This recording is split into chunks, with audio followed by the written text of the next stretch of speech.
Demands, you have to do it, you must do it, I can't help it. You know, again, a lot of my history is working in schools. You hear this a lot in schools. I'm really sorry, the policy is if you're late 3 times, it's detention, so I just have to give this to you. And you know, that's the rule, I don't have a choice. Very dangerous language. You can listen to Marshall Rosenberg telling some stories about why that is, so I'm not going to go into a lot of depth with that. And then denial of responsibility, which is what I just illustrated in my example, as a teacher sort of passing the buck, right? Passing the buck to the system, passing the buck to the policy, and not experiencing myself as an empowered, choiceful human being. That's one of the fallouts from growing up in a hierarchy. Because when we grow up in school systems that are really heavily based on performance, I forgot what I was just about to say there.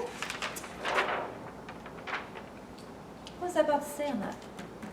Well, we're talking about denial of responsibility and who's Oh, thank you for that. Yes.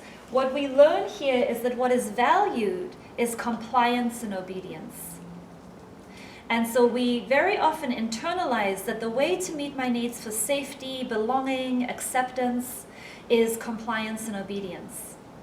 And so then what happens is in the world, we see a lot of language that means I don't actually have responsibility because somebody who is in power over me is the one who's responsible for X, Y, and Z.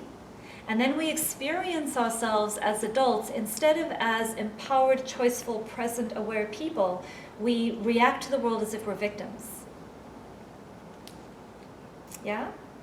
And there's an increase in helplessness and overwhelm. You can see that especially with the political system being the way that it is, the sense of like, I don't even know what I can do, there's nothing I can do, it's not me.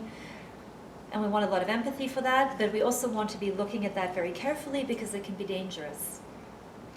Okay, so those are the 4 Ds of disconnection. They lead to disconnection between people. And then the other 4 kinds of language that we see